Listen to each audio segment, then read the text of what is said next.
आइए इंस्पेक्टर साहब, आज कैसे आना हुआ? गर्ल्स हॉस्टल के संचालक ने इंस्पेक्टर को आते देख कहा।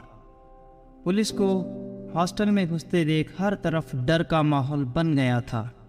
सभी लड़कियां धीमी आवाज में खुसर पुसर करने लगीं। जैसे ही इंस्पेक्टर संचालक के कमरे में घुसा ही था, तभी अचानक उसका फोन बजा। इंस्पेक्टर फोन पर बात करते हुए कमरे से बाहर निकल आया। इंस्पेक्टर कुछ देर बाद दोबारा कमरे में दाखिल होता है और संचालक के टेबल के सामने कुर्सी पर बैठ जाता है। कुर्सी पर बैठते ही इंस्पेक्टर बोला, हसन साहब, आपके हॉस्टल की एक लड़की है, मुझे उसके बारे में जानकारी चाहिए थी।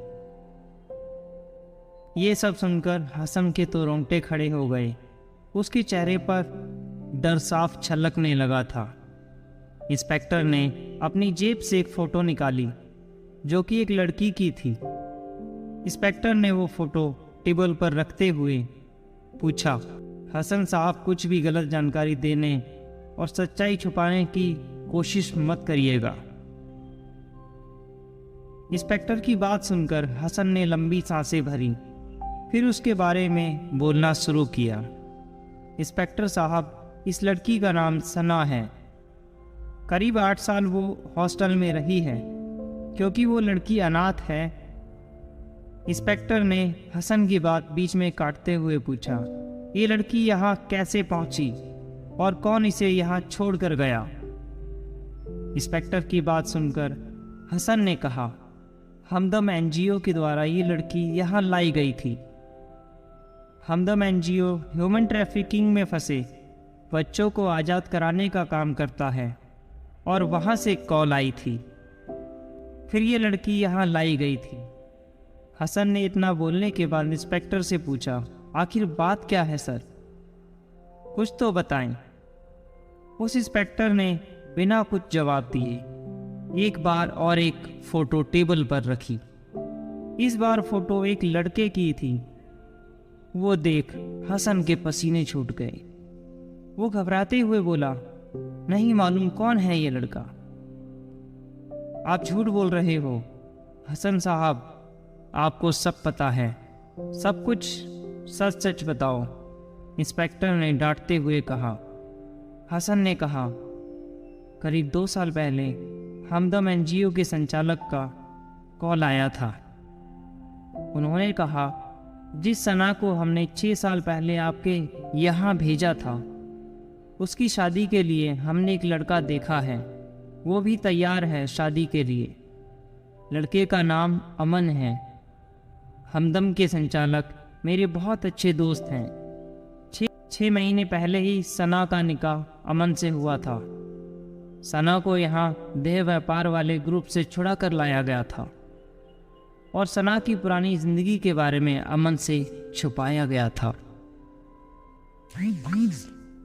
एक बार फिर इंस्पेक्टर ने बात काटते हुए हसन से पूछा, क्या आपकी अमन और सना से बात होती है और आपकी बात कब हुई थी और कितने दिन पहले? सर, अमन से तो कभी कभी बातें होती हैं, लेकिन सना से आए दिन बातें होती रहती हैं। अभी कल ही मेरी सना से बात हुई थी। ये बात सुनकर इंस्पेक्टर सन्न रह गया। उसने तुरंत अपना फ़ोन हसन के हाथ में थमा दिया और कहा, अभी सना को फ़ोन लगाओ और स्पीकर पर रखना। ये देख हसन की धड़कनें बढ़ने लगीं। अपने कांपते हुए हाथों से सना को फ़ोन लगाया, लेकिन सना का फ़ोन स्विच ऑफ निकला।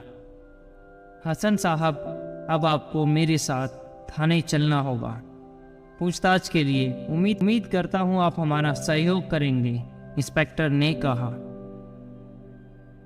अब पुलिस इंस्पेक्टर ने एक और फोटो अपनी जेब से निकाली और हसन को दिखाई।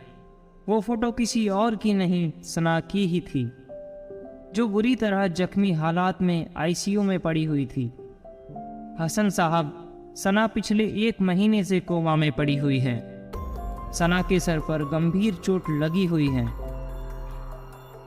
अब आप किस सना से आए दिन बात करते हैं, पुलिस स्टेशन चलकर ही बताना। अब हसन चुपचाप पुलिस की गाड़ी में बैठकर थाने आ गया। 2 महीने पहले शहर में 3 बम ब्लास्ट हुए, जिसमें 10 लोगों की जान गई और लगभग 100 लोग गंभीर रूप से घायल हुए थे।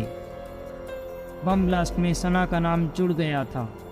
उसी की जानकारी के लिए इंस्पेक्टर हॉस्टल में आया था, लेकिन यहाँ तो कुछ और ही जानकारी मिली। आखिर सना कौन थी? अगर सना 1 महीने से कोमा में थी, तो हसन से 1 दिन पहले बात करने वाली सना कौन थी? और सना इस हॉस्टल से निकलने के बाद और अमन से निकाह करने से पहले 6 महीने कहाँ थी? बम ब्लास्ट में सना का कुछ कनेक्शन था या नहीं?